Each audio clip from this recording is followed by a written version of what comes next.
Minecraft में एक setting है जिसको ऑन करने से आपको नेक्स्ट अपडेट के फीचर्स का अर्ली एक्सेस मिल जाएगा। और आपने ये रे ट्रेसिंग का बटन तो देखा ही होगा, बट ये है क्या और इसको ऑन कैसे कर सकते हैं। माइनक्राफ्ट पहले से काफी ज्यादा अपडेट हो चुका है और इन अपडेट्स में कुछ न्यू सेटिंग्स भी आए हैं जिनके बारे में कुछ प्लेयर्स नहीं जानते हैं। तो आज की इस वीडियो में मैं आपको सारी इंपॉर्टेंट एंड सीक्रेट सेटिंग्स बताने वाला हूँ।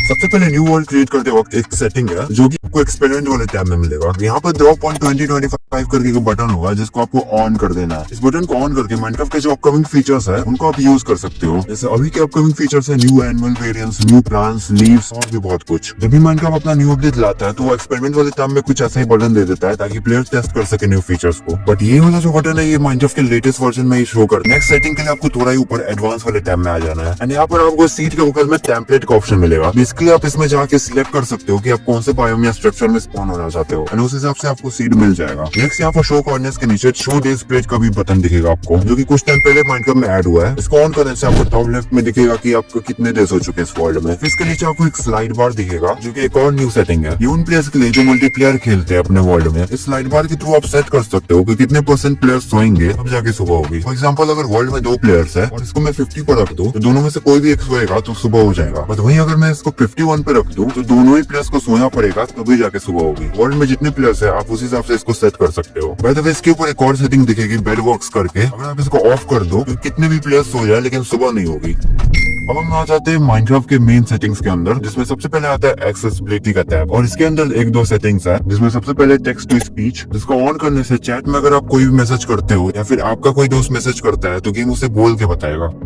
Dualelitex 1554 says subscribe to Dualelitex। फिर आपको इसके थोड़ा नीचे ग्लिंच स्ट्रेंथ और ग्लिंच स्पीड का भी स्लाइड बार दिख जाएगा। आप जब भी अपने आर्मर या टूल को इंचांट करते होगे तो आपने देखा होगा कि उसमें एक पर्पल कलर की शाइन आ जाती है। अगर आप ग्लिंच स्ट्रेंथ को फुल कर देते हो वो शाइन बहुत ज्यादा बढ़ जाएगी एंड उसी के साथ साथ अगर आप ग्लिंच स्पीड को भी बढ़ा देते हो तो ये और स्पीड में शाइन करेगा। नेक्स्ट आपको टच में आ जाना है। यहाँ पर आपको एक सेटिंग दिखेगी स्पाई ग्लास डंपिंग। वेल इसके थ्रू आप सेट कर सकते हो कि जब भी आप स्पाई ग्लास यूज करो तो वो कितनी तेजी से मूव करेगा, मीन्स उसकी सेंसिटिविटी कितनी होनी चाहिए। अगर आप इसको 0 कर दो तो बहुत फास्ट मूव करेगा एंड वही अगर 100 कर दो तो बहुत स्लो मूव करेगा। फिर हमें यहाँ पर एक और न्यू सेटिंग देखने को मिल जाती है जो कि है पिक ब्लॉक। इसको ऑन करने से आपको एक न्यू बटन दिखेगा जिसके थ्रू आप किसी भी ब्लॉक को 1-2 क्लिक में ला सकते हो। अगर आपको कोई ब्लॉक चाहिए तो सबसे पहले आपको उस ब्लॉक की तरफ पॉइंट करना है, फिर बटन को टैप करना है, फिर स्क्रीन पर कहीं पे भी टैप करना है तो आपके हाथ में वो ब्लॉक आ जाएगा। ये सेटिंग से क्रिएटिव में वर्क करता है। टच वाले टैब के जस्ट नीचे जनरल का टैब है जिसमें आपको 2 इंपॉर्टेंट सेटिंग करनी है। सबसे पहले आपको अलाउ मोबाइल डाटा को ऑन कर देना है, फिर आपको ये वाली सेटिंग में जाके ऑन विथ वाईफाई से हटा के ऑन विथ वाईफाई और मोबाइल डाटा को सेट कर देना है। बहुत सारे प्लेयर्स स्टार्टिंग में मल्टीप्लेयर खेलने जाते होंगे अपने फ्रेंड के वर्ल्ड या किसी सर्वर में, तो उनको ये वाला इंटरफेस शो करता होगा जिससे वो खेल नहीं पाते होंगे। बट इन दोनों सेटिंग्स को ऑन करने के बाद आपको कोई भी दिक्कत नहीं आएगी मल्टीप्लेयर खेलने में। वीडियो वाले टैब के अंदर जाके सबसे लास्ट में आपको मिलेगा रे ट्रेसिंग का बटन, जिसको ना आप ऑन कर सकते हो और ना ऑफ कर सकते हो। रे ट्रेसिंग बेसिकली माइनक्राफ्ट के शैडोज और लाइट को काफी ज्यादा रियलिस्टिक बना देता है और ब्लॉक्स में भी रिफ्लेक्शन ला देता है, मींस ओवरऑल गेम काफी रियलिस्टिक हो जाता है। इसको ऑन करने के लिए आपको किसी ब्रांड का टॉप मॉडल चाहिए जैसे सैमसंग का S24 अल्ट्रा फिर आईफोन 14, 15, बिकॉज इन फोन्स का जीपीयू काफी अच्छा होता है। GPU means graphics processing unit, in short graphics card. या फिर आपके पास पीसी है जिसमें RTX का ग्राफिक्स कार्ड है तो उसमें ये ऑन हो सकता है। बट ये लो एंड या मिड एंड डिवाइस में ये ऑन नहीं हो सकता चाहे आप कुछ भी कर लो, बिकॉज उनका जीपीयू उतना अच्छा नहीं होता है। आई होप अब आपको रे ट्रेसिंग के बारे में सब कुछ समझ आ चुका होगा। अब हम चलते हैं क्रिएटर वाले टैब में एंड सबसे टॉप पे आपको दिख जाएगा इनेबल कोऑर्डिनेट का बटन। इसको ऑन करने से आपके चैट बॉक्स में ऊपर की तरफ आपको कोऑर्डिनेट्स दिखेंगे जिस ब्लॉक पे आप खड़े होंगे। आप या तो इसको कॉपी कर सकते हो या फिर उसके बड़े में लोकेशन वाला बटन है, इसको दाबोगे तो डायरेक्ट आपके चैट में ये टाइप हो जाएगा कोऑर्डिनेट एंड आप इसको सेंड कर सकते हो। आपको इनमें से सबसे ज्यादा कौन सा सेटिंग शॉकिंग लगा कमेंट में बताना।